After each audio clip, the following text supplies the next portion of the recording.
Well, a disaster or an emergency can strike at any time, and September is National Preparedness Month. And FEMA wants families and communities to plan now and throughout the year for all disasters. WFXR's Hazelmarie Anderson has everything we need to know to be safe. Virginia is no stranger to severe weather, which is another reason why it's important to be prepared. Joining me is Daniel with Botetourt Fire EMS. Let's just jump right in and talk about it.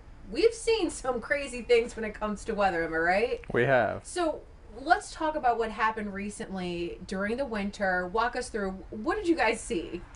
Well, there's been incidents here in the state where a couple times people have gotten kind of trapped out on the interstate for a few hours. So they're traveling through wherever they may be going, and while we're handling the incident, they're just sitting there waiting for us to clean things up. Absolutely. I mean, there was that one time where there was that big snowstorm and everybody was just in their car for quite a long time. So let's jump in and talk about the importance of being prepared when it comes to the car. What should we have in our car at all times? Well, some basic necessities that if you're sitting on the side of the interstate that will keep you going for a few hours. So things like snacks and some water that you can partake of while you're out there.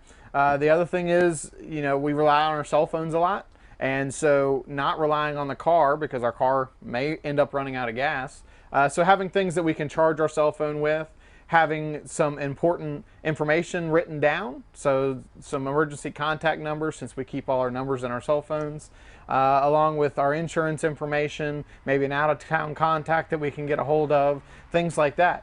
In addition, things like blankets and stuff to keep us warm if we can't run the heat the whole time, and then a fire extinguisher if we do come across something that while we're out there that we need to put a fire out. I love that you said make sure you have stuff already written down. I know me personally, I have a baggie with important information ready to go. So just in case, it's there in the glove box. And of course, you know, a first aid kit. Is there anything as a first responder that you actually do to make sure that you're prepared?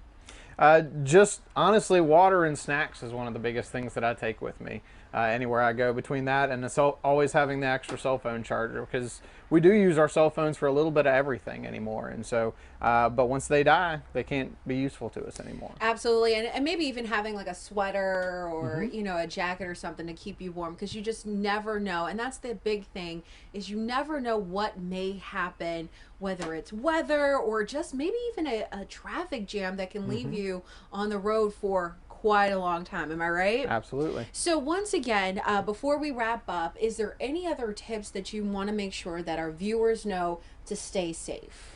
The biggest thing is just plan for the events that happen in our area. You know that we come across winter storms all the time. You know we have flooding. Plan for those events that you may not have power, all the luxuries that we normally enjoy in life. Plan on not having those, and do what you can to prepare ahead of time. Absolutely, and making sure you have that conversation with the entire family so everyone is on the same accord. Daniel, thank you so much for teaching us and making sure that we are prepared. For more information on how you can stay prepared, just head to our website, WFXRTV.com. And that indeed excellent information. Thanks, Hazelmarie. Let's take